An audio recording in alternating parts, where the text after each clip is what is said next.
Hello friends, स्वागत है आप सबों का एबीसी एकेडमी पर।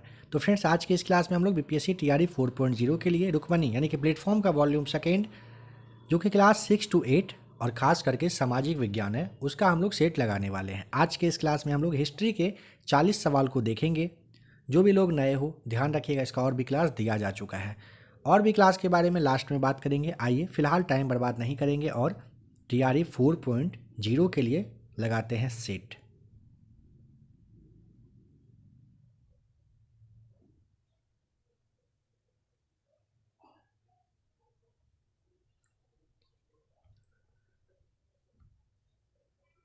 प्रैक्टिस सेट नंबर 7 का क्वेश्चन नंबर पहला यानी कि 71 है। मुगल काल में संस्कृत से फारसी में अनुवादित महाभारत को किस नाम से जाना जाता था? तो ऑप्शन नंबर हो जाएगा तीसरा सही जवाब, रज्मनामा के नाम से हम लोग जानते हैं। मुगल काल में संस्कृत से फारसी में जो अनुवादित हुआ था महाभारत, उसका नाम क्या है? रज्मनामा आपको बताना होता है। रज्म महाभारत को फारसी में जो अनुवाद करने का काम किया था वो अब्दुल बदायनी, नकीब खां और शेख सुल्तान नाम था, इन्होंने ही किया था। संस्कृत में मूल महाभारत की जो नॉर्मल महाभारत है उसकी रचना वेदव्यास के द्वारा किया गया था। एक ईस्वी आप याद रखिएगा 1574 का 1574। इसी डेट को फतेहपुर सिकरी में अकबर के द्वारा मकतब खाने का, जिसे आप अनुवाद विभाग कहते हो, ये करवाया गया था। इसका शुरुआत हुआ था, संस्कृत ग्रंथ का फारसी में अनुवाद होना शुरू हुआ था इसी समय से। आपसे यहाँ पर ऑप्शन नंबर बी के बारे में पूछा जा सकता है, शाहनामा। शाहनामा के लिए आप फिरदौसी याद रखेंगे। बताएंगे कि भारत का पहला स्वतंत्रता संग्राम 10 मई 1857 को कहाँ पर शुरू हुआ था? आशा है कि आपको जवाब अच्छे से पता होगा। मेरठ में शुरू हुआ था ना? तो ऑप्शन में है, नहीं है, ई को टिक करेंगे, इनमें से कोई नहीं। 10 मई 1857 को मेरठ से शुरू हुआ था, ऑप्शन नंबर ई टिक करेंगे। 8 अप्रैल का डेट आपको याद है ना? 8 अप्रैल 1857 को क्या हुआ था? मंगल पांडे को फांसी दिया गया था। ठीक है। भारतीय राष्ट्रीय कांग्रेस के कराची अधिवेशन का आयोजन 1931 में किया गया। इसकी अध्यक्षता किसने किया था? 1931 में आप अच्छे से जानते हैं, पटेल साहब रहे थे, ऑप्शन नंबर बी। पटेल साहब के बारे में आपको याद रखना होता है। वर्ष 1928 में बारदोली किसान आंदोलन हुआ था, उसका नेतृत्व यही किए थे। 1924 के बारे में आपको याद है, बेलगाम कांग्रेस अधिवेशन की अध्यक्षता गांधी जी किए थे, है ना। 1936 में लखनऊ कांग्रेस अधिवेशन की अध्यक्षता पूछेगा कौन, तो ये जो नेहरू जी हैं वही किए थे।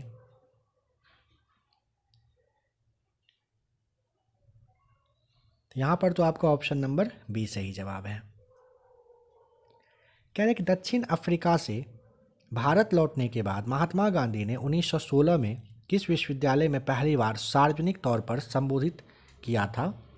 पहला भाषण उनका कहाँ पर? तो बनारस हिंदू विश्वविद्यालय पहला सही जवाब हो जाएगा। 4 फरवरी का डेट आप यहाँ पर याद रखिएगा। 4 फरवरी 1916 को ना क्या हुआ था? तो वायसराय उस वक्त लॉर्ड हार्डिंग सेकेंड थे, उन्होंने विश्वविद्यालय का उद्घाटन किया था, ध्यान रखिएगा। गांधी जी के पूछा जाए कि जो राजनीतिक गुरु थे, कौन थे राजनीतिक गुरु, तो आपको बताना होता है गोपाल कृष्ण गोखले थे।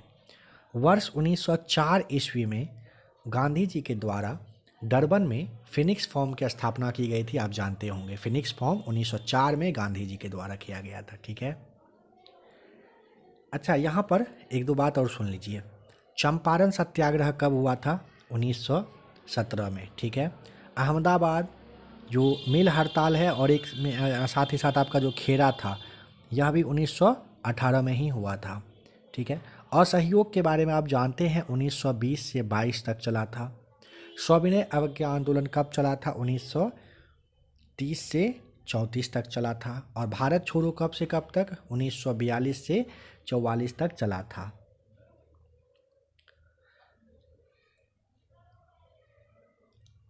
कह रहे कि किस मुगल शहजादे ने 1657 में 1657 में उपनिषदों का फारसी में अनुवाद किया था? तो उनका नाम था ऑप्शन नंबर तीसरा जो पूछेगा शहजादे तो दारा शिकोह बताना होता है, ठीक है। काफ़ी इम्पोर्टेंट है, याद रखना है। उपनिषदों का फारसी अनुवाद शाहजहां के शासनकाल में हुआ था दारा शिकोह के द्वारा। नाम क्या रखा गया था, अगर यह पूछ ले तो आप ना सर ए अकबर नाम याद रखोगे, काफ़ी इम्पोर्टेंट है, ठीक है। लघु अकबर का भी संज्ञा दिया गया इन्हीं व्यक्ति को, किनको, दारा शिकोह को। ऑप्शन नंबर सी जो है। राष्ट्रकूट वंश के द्वारा निम्न में से किस मंदिर का निर्माण करवाया गया था? राष्ट्रकूट। ऑप्शन नंबर आपका कैलाश पहला सही जवाब हो जाएगा। कैलाश मंदिर का निर्माण राष्ट्रकूट के द्वारा किया गया था। पता है कहाँ पर है? एलोरा की गुफा में है ये। राष्ट्रकूट शासक कौन थे, नाम अगर पूछ ले आपसे तो आपको कृष्ण प्रथम बताना होता है, ठीक है। ये व्यक्ति थे, इन्हीं के द्वारा 8वीं सदी में करवाया गया था। काफ़ी इम्पोर्टेंट है। हिंदू बौद्ध है, जैन है, सबके बारे में यहाँ पर आपको मिलता है ना। अंकोर वाट का जो विश्व का सबसे बड़ा मंदिर है कंबोडिया में, उसके बारे में आपसे पूछा जा सकता है। कौन बनवाए थे, क्या बताइएगा? सूर्यवर्मन सेकेंड के द्वारा बनवाया गया था, यह भी आपसे पूछा गया है पहले। राजा रुद्रदामन कौन से वंश से संबंधित थे? ऑप्शन नंबर पहला सही जवाब हो जाएगा ना, शक से संबंधित थे। शक वंश के सबसे प्रतापी शासक यही व्यक्ति थे। कौन? राजा रुद्रदामन, ध्यान रखिएगा। शासनकाल कब से कब तक था? तो 130 से 150 ईस्वी तक इनका शासन रहा था। बताएंगे कि पार्श्वनाथ कौन से नंबर के जैन तीर्थंकर थे? पता है कि रुद्रदामन जो है ना, जिसके बारे में अभी हम लोग बात कर रहे थे, देख लीजिए, थोड़ा सा इम्पोर्टेंट है। राजा रुद्रदामन ने ये जो आपका झील था सुदर्शन झील, इसका पूछा जाता है कि जीर्णोद्धार किसने किया था, मतलब फिर से उसको सही बिल्कुल हद तक अच्छा किसने किया था, तो आपको बताना होता है कौन, तो राजा रुद्रदामन के द्वारा किया गया था, ठीक है। नेक्स्ट क्वेश्चन बताना था, पार्श्वनाथ कितने नंबर के? ऑप्शन नंबर बी हो जाएगा सही जवाब, 23वें तीर्थंकर थे। पार्श्वनाथ 23वें जैन तीर्थंकर थे। पार्श्वनाथ का जन्म कहाँ पर हुआ था? काशी यानी कि वाराणसी में। पार्श्वनाथ के पिता का नाम अश्वसेन काशी के राजा थे। सम्मेद पर्वत पर इनको ना ज्ञान की प्राप्ति हुई थी। कहाँ पर है? झारखंड में है। पार्श्वनाथ अपने अनुयायियों को 4 व्रत, कौन कौन सा? सत्य, अहिंसा, अस्तेय, अस्तेय मतलब चोरी नहीं करना, और अपरिग्रह मतलब धन एकत्रित नहीं करना, कह सकते हो कि ये करने को कहते थे। पार्श्वनाथ का अगर पूछेगा प्रतीक चिन्ह क्या था, तो आपको सर्प यानी कि सांप बताना होता है यहाँ पर।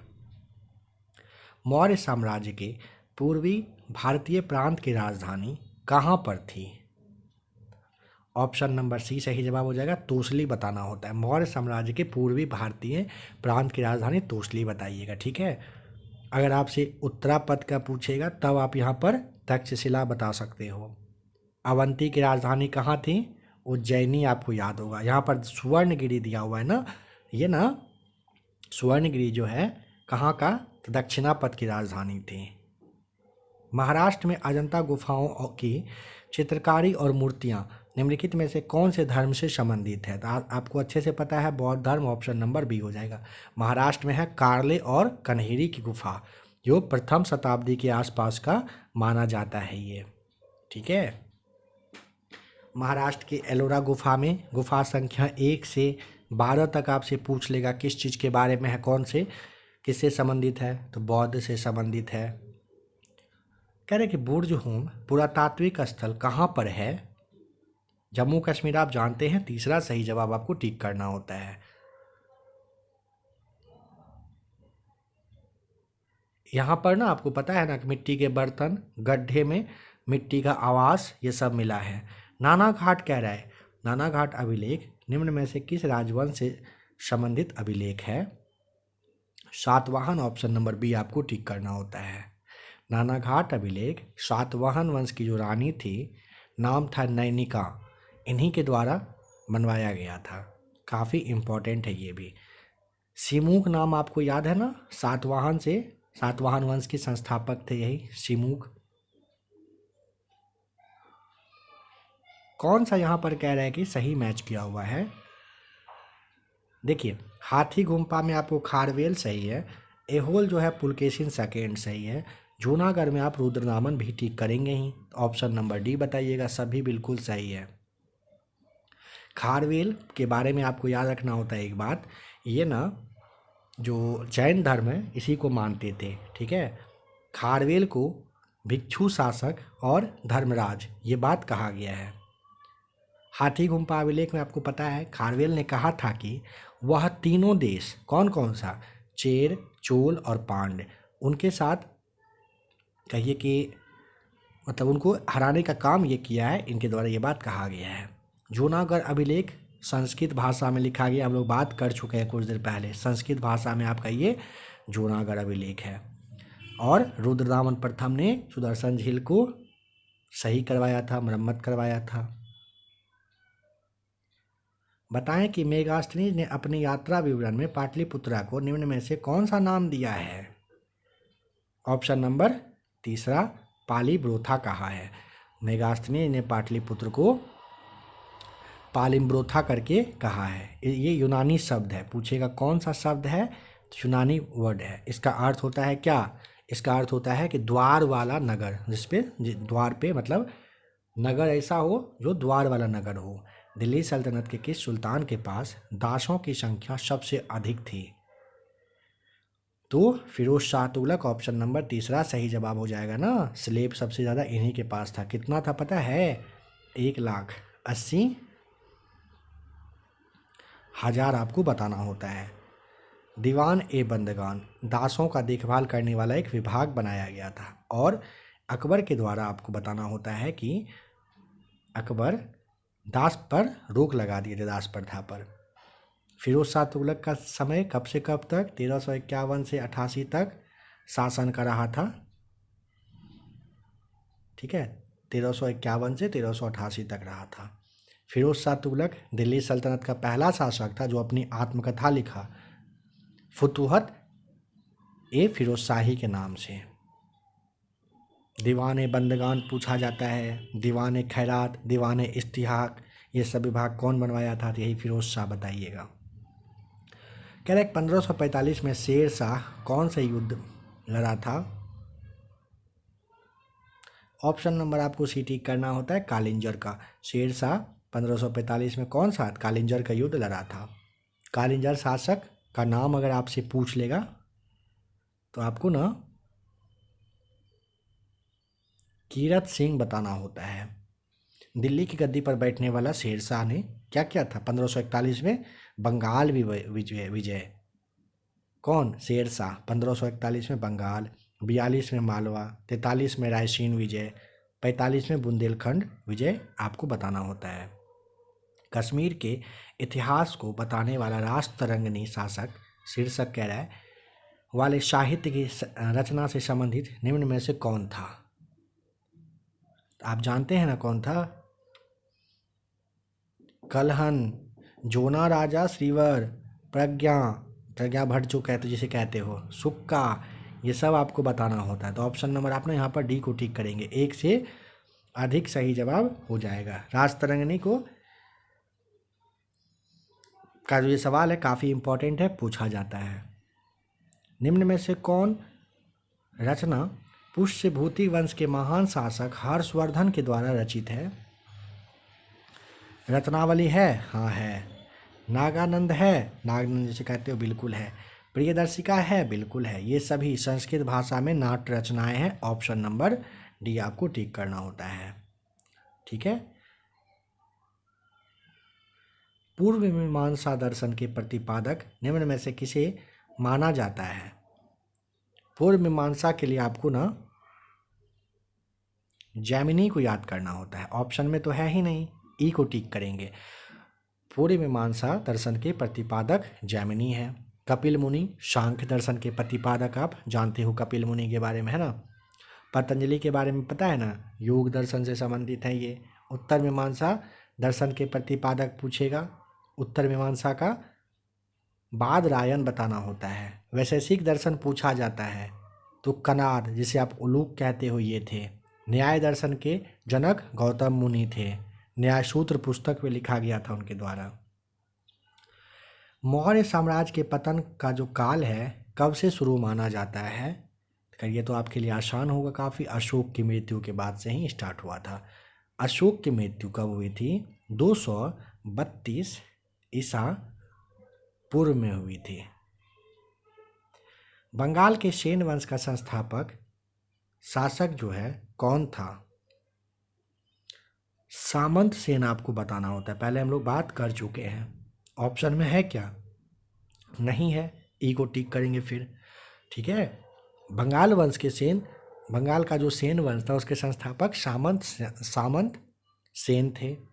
सेन वंश ने बंगाल में शासन किया, लेकिन याद रखिएगा नॉर्मली पूछेगा तो कर्नाटक क्षेत्र से वे संबंधित थे। सामंत सेन, सेन वंश के संस्थापक, काफ़ी इंपॉर्टेंट है, याद रखना है। सामंत सेन के बाद कौन आए थे? हेमंत सेन, विजय सेन, बल्लाल सेन, लक्ष्मण सेन, आप बताएंगे। शारिपुत्र प्रकरण पुस्तक से संबंधित सही तथ्य कौन सा है?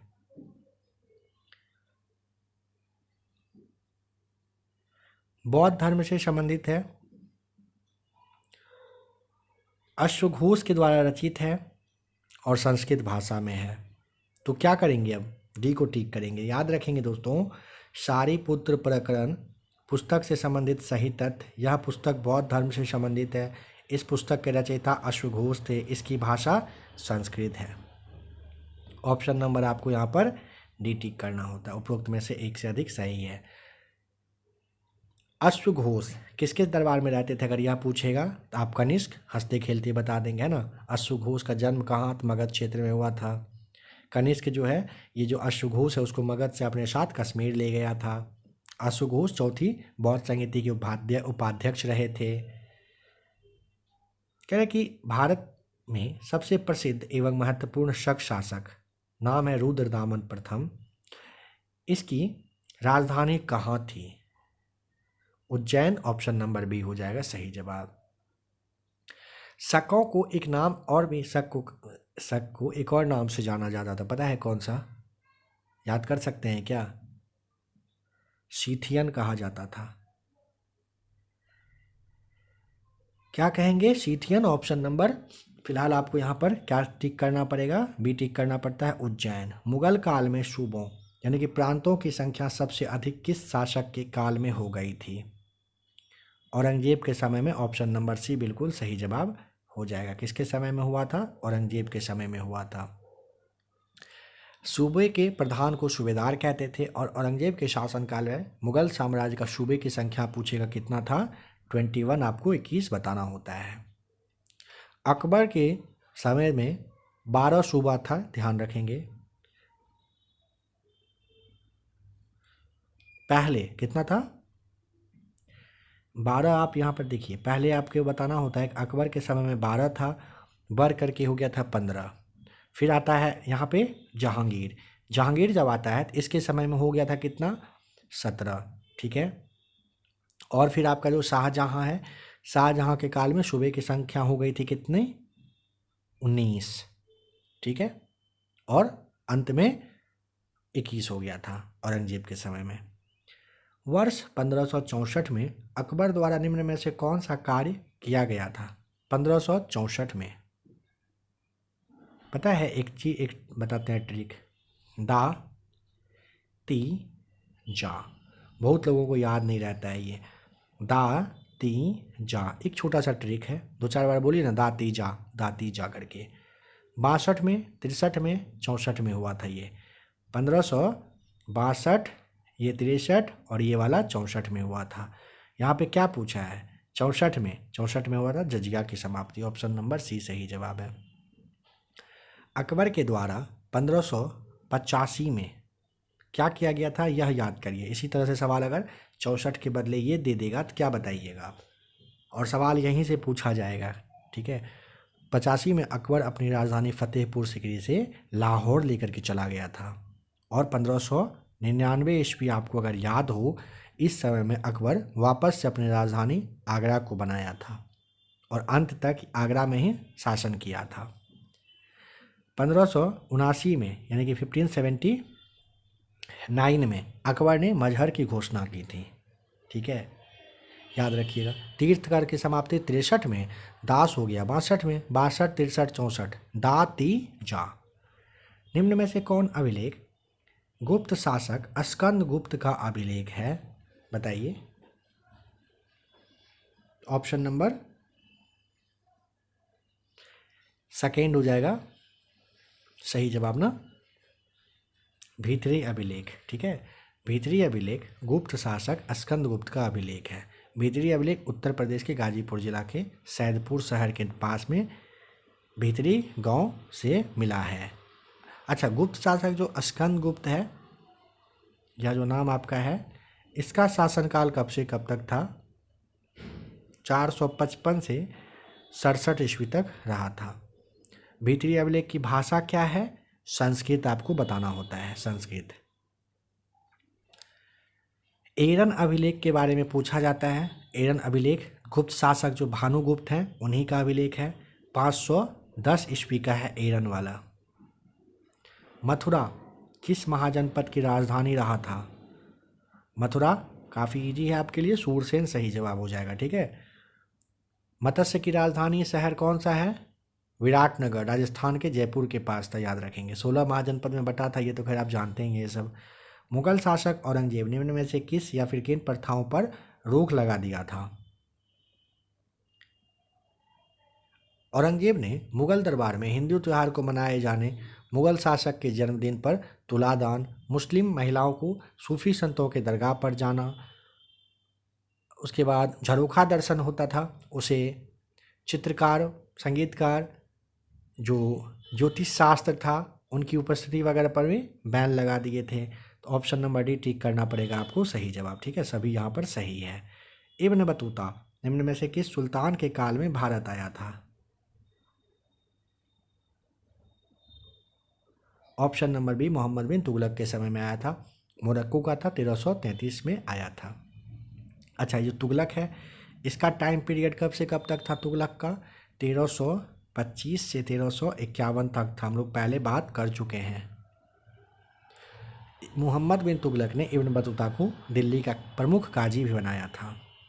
रहला और एक था सफ़रनामा, ये किसके द्वारा? इब्न बतूता के द्वारा लिखा गया था, प्रमुख रचना है उसका, और चीन भेजा गया था इसको।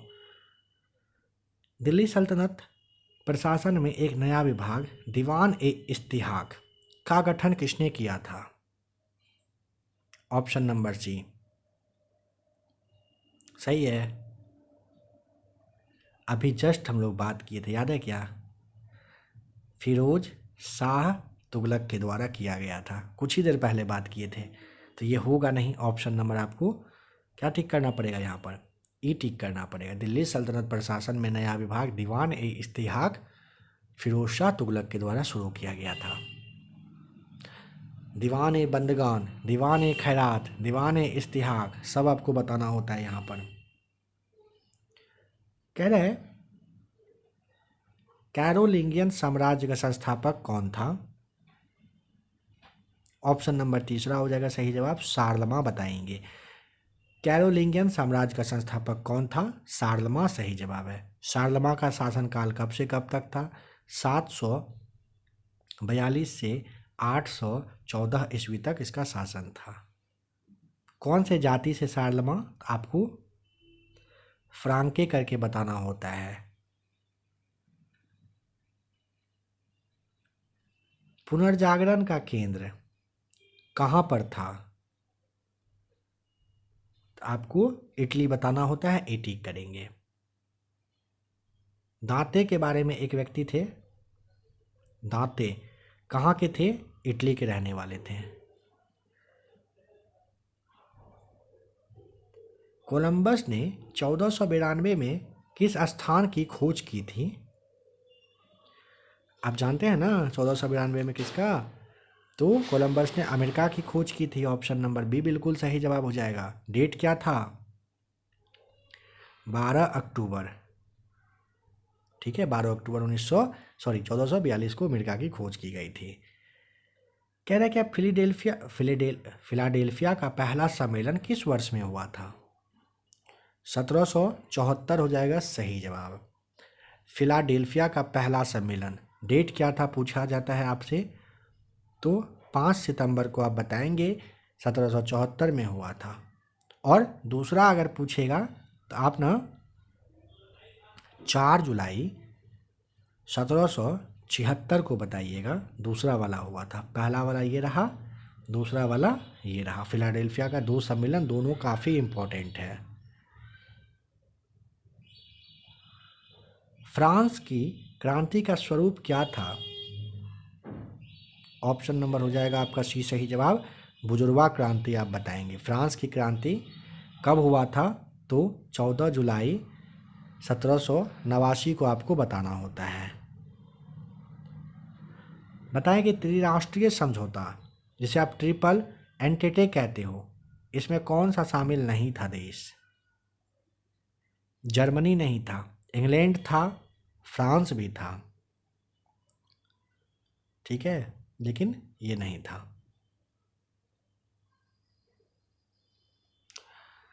एक और बना था ट्रिपल अलायंस जिसे कहते हो, उसमें जर्मनी था, ऑस्ट्रिया हंगरी था और इटली था। ये याद रखेंगे, ट्रिपल अलायंस पूछेगा तब। हिटलर ने किस संधि को राजमार्ग की डकैती कहा है? ऑप्शन नंबर पहला सही जवाब हो जाएगा। डेट क्या था इसका? तो 28 जून 1919 को जर्मनी के साथ वर्साई की संधि हुआ था।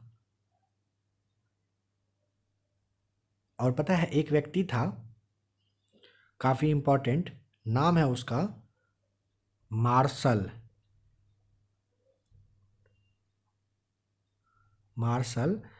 फ्रॉस करके। पता है इन्होंने ना वर्साई की संधि के बारे में कहा था कि 20 वर्ष का ये युद्ध विराम है, मतलब 20 साल तक युद्ध नहीं होगा, ये कहा था। लेकिन उसके बाद होना है, कहने का ये मतलब था उनका, जो कि सही भी हुआ। धरती आबा के नाम से किसे जाना जाता है? बिरसा मुंडा। ऑप्शन नंबर तीसरा सही जवाब हो जाएगा। बिरसा मुंडा का जन्म 15 नवंबर को हुआ था। डेट क्या था? 1875 में हुआ था। बिरसा मुंडा वैष्णव संत आनंद पांडे से भी प्रभावित हुए थे। मुंडा आंदोलन कब से? 1894 से 1900 तक चला था, याद रखेंगे इसे। और इनकी मृत्यु हो गई थी पेचिश की वजह से, जेल में। Correct, the commerce of nation पुस्तक बताइए लेखक। ऑप्शन नंबर बी कार्डलिफ सही जवाब हो जाएगा। द कॉमर्स ऑफ नेशन पुस्तक के लेखक कौन है? कार्डलिफ आपको बताना होता है। ऑप्शन नंबर बी सही जवाब है। एडम स्मिथ क्या थे? अर्थशास्त्र के क्या माने जाते हैं? जनक। कीन्स यहाँ पर दिया हुआ है, J.M. कीन्स, इसको मिश्रित अर्थव्यवस्था का जनक माना गया है। किस अमेरिकी राष्ट्रपति ने कह रहा है कि न्यू डील लागू किया था? ऑप्शन नंबर हो जाएगा सी सही जवाब। F.D. रूजवेल्ट के द्वारा न्यू डील लागू किया गया था। अमेरिका का राष्ट्रपति F.G. रूजवेल्ट है, न्यू डील लागू किए थे। पता है ना 1929 से 33 के बीच में आर्थिक मंदी आया था। न्यूयॉर्क का जो शेयर बाजार है बर्बाद हो गया था, धाराशाही हो गया था। तो F.G. रूजवेल्ट के द्वारा न्यू डील लाया गया था और मंदी को समाप्त करना ये चाहता था, ठीक है। तो ऑप्शन नंबर सी हो जाएगा सही जवाब। तो यहाँ पे सेट नंबर 7 होता है समाप्त। अब हम लोग देखेंगे प्रैक्टिस सेट नंबर 8। जो भी लोग नए जुड़ रहे हो प्लेलिस्ट आकर के चेक करिएगा, नीचे डिस्क्रिप्शन में आपको और भी लिंक दिया गया था, आप चाहें तो वहाँ से भी क्लास को देख सकते हैं। आप में से जो भी लोग यहाँ पे कुछ थंबनेल दिख रहा है आपको, देख लीजिए। अगर आप इन सारे क्लास को अभी तक नहीं देख पाए हो आप ज़रूर इसे देख लीजिएगा। आपके 6 to 8, 9, 10th के लिए, साथ ही साथ 1 to 5 के लिए काफ़ी इम्पॉर्टेंट ये सारा क्लास है। इसका लिंक आपको नीचे दे रहे हैं, आप लोग एक बार ज़रूर देखिएगा। एक क्लास में कुछ ऐसा, मतलब कहिए क्लास है एक ही वीडियो में समाप्त है, तो एक बार ज़रूर देख लेंगे। थंबनेल यहाँ पे शो कर रहा है, जिस भी क्लास को आप नहीं देख पाए हो टच करके अभी ही देख लीजिए। क्लास पसंद आया हो तो वीडियो को लाइक शेयर सब्सक्राइब ज़रूर करिएगा।